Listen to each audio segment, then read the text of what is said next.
Here is the revised transcript with a few words changed slightly for simpler English. The overall meaning, length, and content stay the same. No headings or subheadings are used. Music, foreign slavery, is as old as human civilization.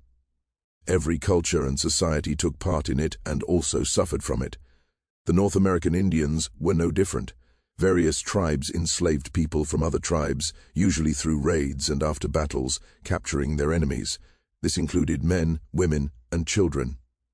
Native Americans also captured white people and held black slaves from the colonial period until the end of the Civil War. How common was slavery among Native Americans? Were there any big differences between Indian slave owners and other ethnic slave owners? Which tribes were the most known for enslaving others? Hello, I'm Colin Heaton, a veteran of the United States Army and Marine Corps, former history professor, and book author. Welcome to this episode of Forgotten History. Music, thank you, music. Many tribes practiced slavery, but their main reason was not based on race. It was more about differences in tribal customs and conflicts between tribes over land and resources. Often, slaves were taken to replace tribe members who had been killed, especially to work as laborers.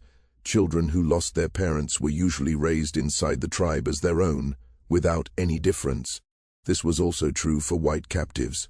For example, the well-known story of Comanche chief Quanah Parker's mother. She was captured as a young girl, raised as Comanche, and when forced back to white society, she could not adjust. But many Indian groups captured or accepted runaway black slaves, and not all tribes treated them in the same way. In the Iroquois nation of New York, Ohio, and Pennsylvania, which was actually made up of the 5 original Iroquois nations, the Mohawk, Oneida, Onondaga, Cayuga, and Seneca, it was not unusual, as recorded by the French, that the Iroquois tribes were quite harsh in their efforts to capture slaves. Black runaway slaves and other captives often faced very long, painful, and humiliating torture to break their spirits. But in the colonies during the mid-1760s, New York asked, as part of treaties with the Huron and Delaware tribes, that they return escaped slaves. Yet records show that none were actually returned. In fact, the groups we call the Five Civilized Tribes in the southeast United States, which got that name because they adopted many European ways to try to protect themselves, had centralized forms of representative government, converted to Christianity, learned education and literacy, married with whites, and of course took part in owning black slaves. Much of this cultural change came from the belief that if they followed European ways, they would not be attacked or forced off their lands. These Native American nations mainly included the Cherokee, Chickasaw, Choctaw, Creek, and Seminole tribes in the southeast. Ironically, only the Chickasaw and Choctaw did not free all the people they held until 1866, after the Civil War, when the federal government had to step in. By the 18th century, many Native Americans owned black slaves. Some tribes, such as the Catawba and Cherokee, were well known for their strong dislike of blacks. Because of this, their slaves were not usually brought into the tribe, but worked like regular laborers under often tough conditions. The Cherokee were also famous for owning the largest number of black slaves, which they bought from white slave traders in the colonial period. Records show that in 1809 the Cherokee owned almost 600 black slaves. Another unusual fact was that the Cherokee Constitution did not count the children of black women as members of the nation. The Cherokee did not accept formal marriages between their people and black slaves in the Cherokee Act of Union in 1839, and this was updated in 1855. Those slaves who came back after the Civil War were denied Cherokee citizenship. Although Cherokee Chief Lewis Downing tried to fix this legally, he was overruled by the National Council. The Cherokee National Legislature even asked the federal government to remove what they called the intruders. However, it should be mentioned that there was a group within the Cherokee called the Choctaw Society, a secret abolitionist organization that ran its own underground railroad and protected runaway slaves. The Chickasaw grew cotton, corn, tobacco, livestock, and other crops for their own use, but also to sell to white Americans. Their use of black slave labor helped with these tasks since they had an economy based on farming. The Chickasaw also gave more value to people with white mixed blood than those with black mixed blood. In their culture, those with white mixed blood often became chiefs, but that was not the case for those with black mixed blood. To stop race mixing, Chickasaws were publicly punished for relationships with blacks. They faced fines, whippings, and sometimes expulsion from the nation. The Creek Nation had many contacts with blacks. Some took runaway slaves under their protection, although they still saw them as lower because of the hard field work the men did on plantations. Many blacks became Creek slaves, or in some cases the Creek sold the runaways back to their white owners. During the 18th century, after the American Revolution, whites offered bounties for runaways. In most cases, the Creeks refused to follow white demands to return them. At that time, few Creeks owned black slaves, but by the 1850s this changed. After the Great Removal west, it is estimated that 10% of the Creek Nation were black slaves. The Choctaw in Georgia in the 1840 Constitution did not allow freed blacks or runaways to settle in Choctaw territory.